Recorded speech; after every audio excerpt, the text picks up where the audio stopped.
Brian, like, he doesn't even care. He just, like, doesn't, I just can't even deal with this right now.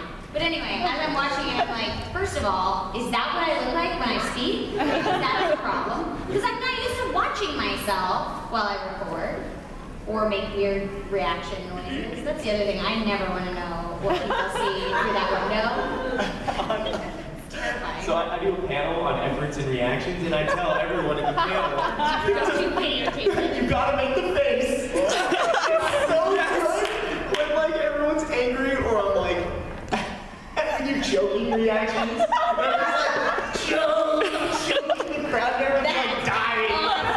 It's amazing. Oh my gosh, getting shot in the head. Whenever you do that panel, I want to come. You gotta join one time. It was so much fun. It's so much fun for me sitting up here like, you don't even understand how fantastic it looks from my point of view. It's all Bryce's idea. Yes. It's always Bryce's idea. He shot us. That's what I'm telling you.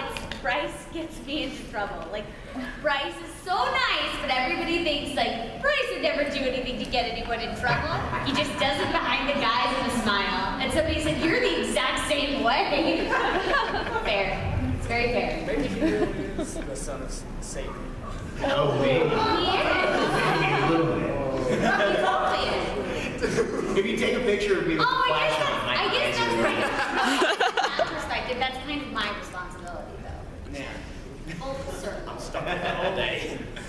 All right, right here. You have a question. Could we get you guys to act out a little scene? Well, okay.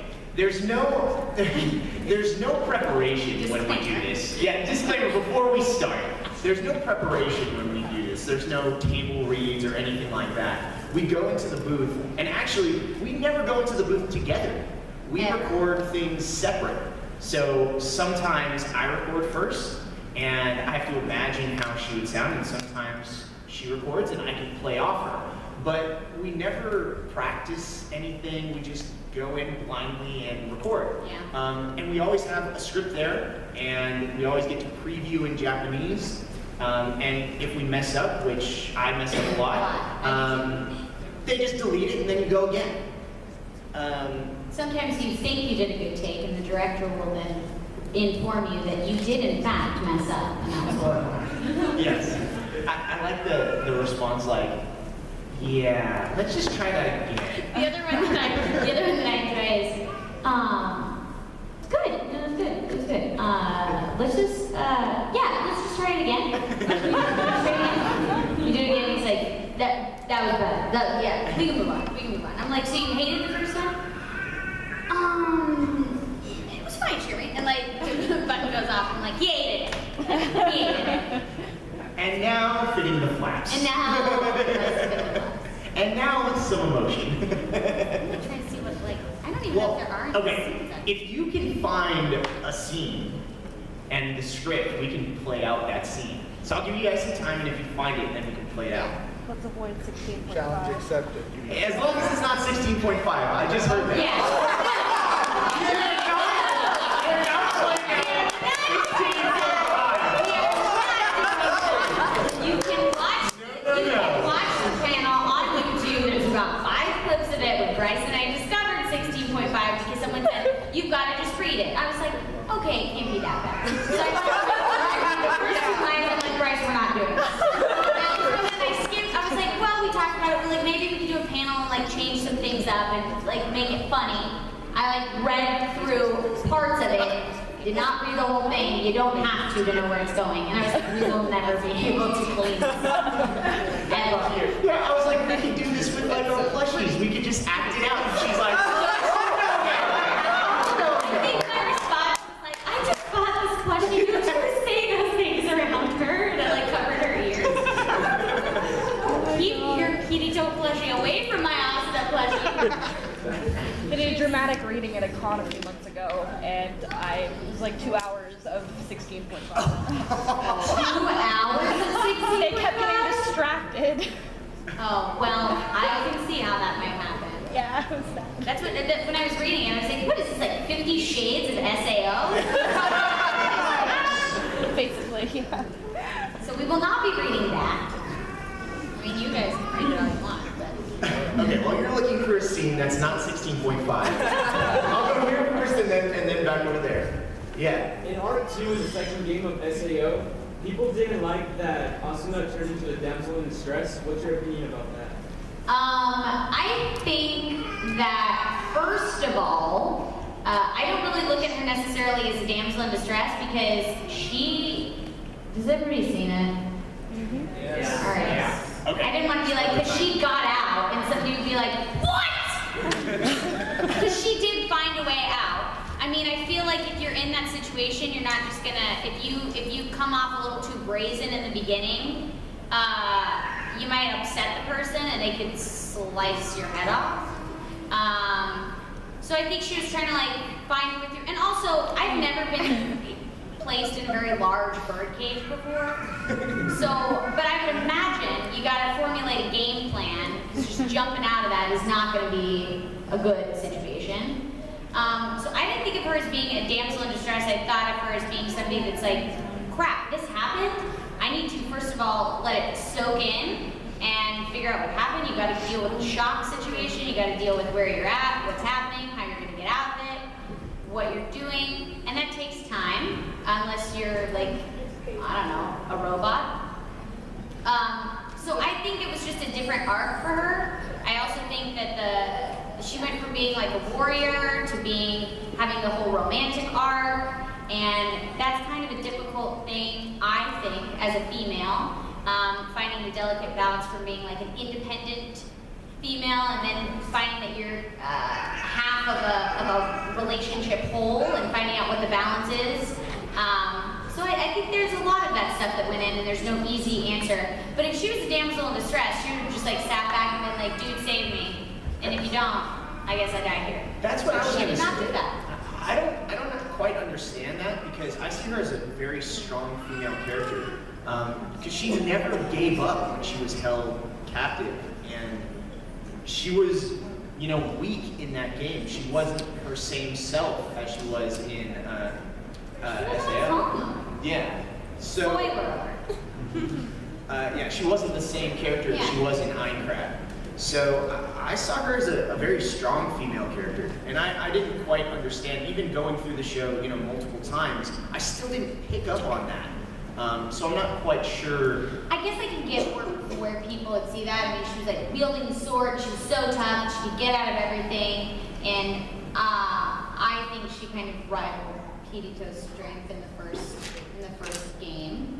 I think she was stronger than him, I might argue. I mean, I was going to try to give you a little bit of credit, but but I can see how people thought that she might have been weaker, but I would challenge anybody to be trapped in a giant bird cage and jump out of there immediately and then deal with Todd Habercorn being creepy. So. And tentacle monsters. And tentacle monsters, like my big Mignana, by the way. What? We noticed. I didn't Tony watch that. That was what was awkward, is Vic came up to me, he's like, so I just worked on Sword Art Online, and you were so great. I was like, what did you play? He goes, one of the tentacle monsters. I was like, I'm gonna need you to not hug me right now. Take a moment to process that. I think you're swell, but don't hug me at this moment in my life. I had the same thing with Todd after we did the first scene where we were where they're in the hospital, and Todd like reveals his evil plan. I had seen Todd later that week at a convention. He was like, "So yeah, I worked on Sword Art." I was like, "You did. It was amazing. I hate you." So this is gonna be fun. We're gonna have to work over this new hurdle in our friendship because I really can't look at you the same way right now. So. Yeah, that character. I mean, the second you meet him, you just hate him so much. Oh, he's so creepy. I'm trying to think of another antagonist that you hate that much right from the start. No, I think it's more like 2 minutes after you meet him because he's like, oh, who's this guy? Oh yeah, he's terrible. Yeah, he's not a nice person. Todd is a lovely person. His character is not. So go back over here. So, what was your favorite scenes to act out? I know what mine was. I can tell you what my favorite scene was not. I was like, I had to wait. episode 4, episode 5, where Kirito is walking on this bridge and he's being attacked by maybe 6, 7 guys. And the attacks are just not hurting him at all. I love that. I was just like, yes, God mode on. I'm trying to think. There's a specific battle, and I don't remember which battle it was right now, but like Asuna seriously owns in that battle, and I was like, as soon as I left that session, I'm like, I'm awesome. I don't need to pay for parking. I don't need to do anything. And I'm like, oh, come on back now. You need to pay for parking. They will tow your car. I'll just take them with my sword. Wait, I don't have one. Actually, I do, but I don't know how to wield it, so that's a problem. Don't give Cherami a sword. You'll lose an arm. Especially a very sharp sword. It's horrible. But I liked all the cabin stuff too. All the UE and Yeah. all that stuff was fun. I really liked how Alex directed us to play it real. Definitely. Those scenes, when you're watching them back, you almost forget that you're watching anime. Which is really cool. Yeah, which I thought really stood out with this show compared to a lot of other shows. It just seems so real and genuine. And for some reason, one of the episodes that I absolutely loved was, it was really early on. It was the one where there was all of the impaling that happened. Oh, the two-parter? Yeah, the two-parter. I loved that episode. I felt like Nancy Drew Asuna in that episode. Yeah. I like Detective being Nancy mode. Drew.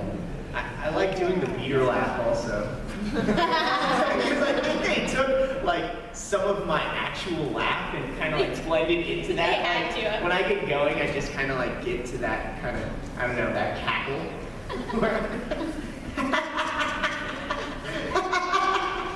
Up in there. Yeah, beer. The master beer. That's a Spanish t-shirt. Master beer.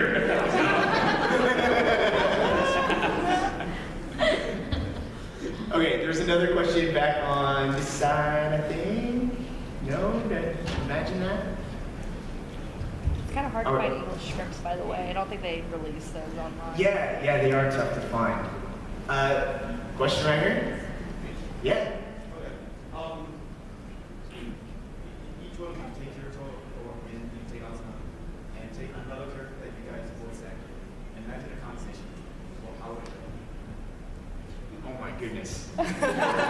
So like, in the voice of Kirito and Asuna, we're gonna put ourselves into So another character. we're gonna talk to. Oh, we're gonna talk to ourselves. We're gonna talk to ourselves. Yeah. So it'd be like Kirito and Rin having a conversation. Kirito and Rin. Or Henry. Someone else. Henry. Or Henry talking to Asma.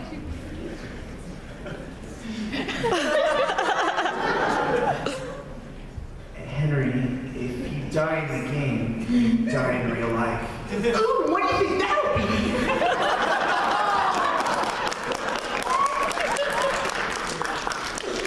I need you to buckle down and be serious. You are like a child. I totally am a child. Is that a giraffe?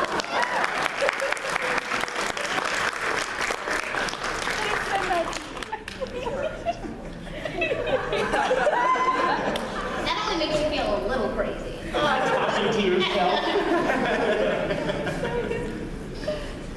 So much fun talking to yourself. Aaron. Can we just YouTube a scene for you guys? Can you what? YouTube a scene instead of trying to find the script? If you can find something on YouTube. See, it's really tough to just remember an entire scene because it's been a while since we've recorded on the show. That's been a while. And sometimes, while you're working on one show, you're working on other things at the same time. So you'll jump from studio to studio working on different things. So you might do a game in the morning and sword art in the afternoon and something else in the evening. So for me, it kind of blends Yeah. together. And then someone's like, hey, can you say one line from Tales of Graces? And I'm like, 3,600 lines in Tales of Graces, I can't remember one of them. I think the only thing we would remember is Oh, the trailer. So. I don't even remember how it starts. What's wrong? I know I said, if I die in the game, I die in real life. But I know I just yelled your name. And then, I said, Asuna! Kirito! And that's the thing, we should know that verbatim, like timing and everything. Because that trailer played for about like 2 or 3 hours. Yeah. And we were just signing and saying every line of the trailer. Every time. I think people thought we were crazy. Yeah, I mean, I am, did. but that's okay. I'm trying to think of what actual lines went with a particular scene. There's one scene that I like, and I know Cherami doesn't like. It's where Kirito asks to sleep over. Yeah, doesn't he say like he wants to spend the night? Spend the night, yeah. Uh-huh. That's the first clip you pull up on. That's the first one that comes up. Are you serious? That's like the most searched scene ever. I'm like, okay, get undressed, and then I go like, I don't like that. Wait, and then you pull a knife on me. Which is the appropriate way that you should respond in that situation. I agree. But he wasn't even being the pervert. Asuna was the one being the pervert. I know. I feel like if a guy is very brazen enough to be like, hey, can I stay over at your place? It's like, okay. And then after dinner or whatever, like, she does say, she's like, I'm gonna go to sleep now. And he's like, okay. He's like, doesn't leave. Doesn't make any motion to leave.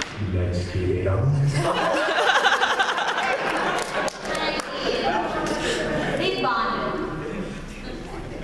This is such an awkward moment. I'm like, I feel like for any girl in that situation, you just want to be like, you're a horrible man. But gosh, she's so vulnerable. I think she's the older one too. Yeah, I think she is. Yeah, over there. I was wondering if you could have voice acted any other character from the series, who would it be and why?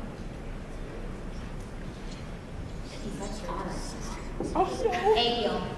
Yeah, Agiel's like my favorite ever. Patrick did such a good job. Patrick is amazing as Aviel. So funny. I mean, I wouldn't be able to sound like that. I like Klein also. I think playing Klein is fun. Yeah. And Kirk is just incredible. Yeah. His range is ridiculous. He did so great as that character. Would you do And Yui? hearing him as Rin's father and then being taken over by Satan and playing all that, and then playing, how old is Klein? 20-something? 24. Incredible. Yeah. Incredible range. And I do love Yui's character as well. Yui's so cute. Oh, baby Yui. Stephanie Shea in my pocket. He's so cute. I got the scene if you guys want to check it out. Wait, which scene? We said no 16.5. You guys are just like you're towing that line. Like, what about 16.35? It's when Kirito just joins the Knights of the Blood Oath. He just joins them. And Oh, and he's like, I hate this white and red attire. I want to So wear that's when black. that's when they go on their training mission, and that dude tries to kill them. I love that episode. I felt so awesome in that. Okay, we're gonna watch the scene first. They wanted to use your script, but they couldn't find the actual script, so they're looking at YouTube videos to give us, so they would know what's going on.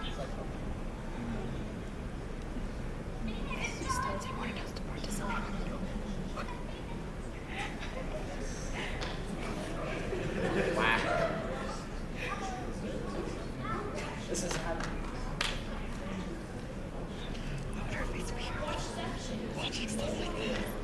What?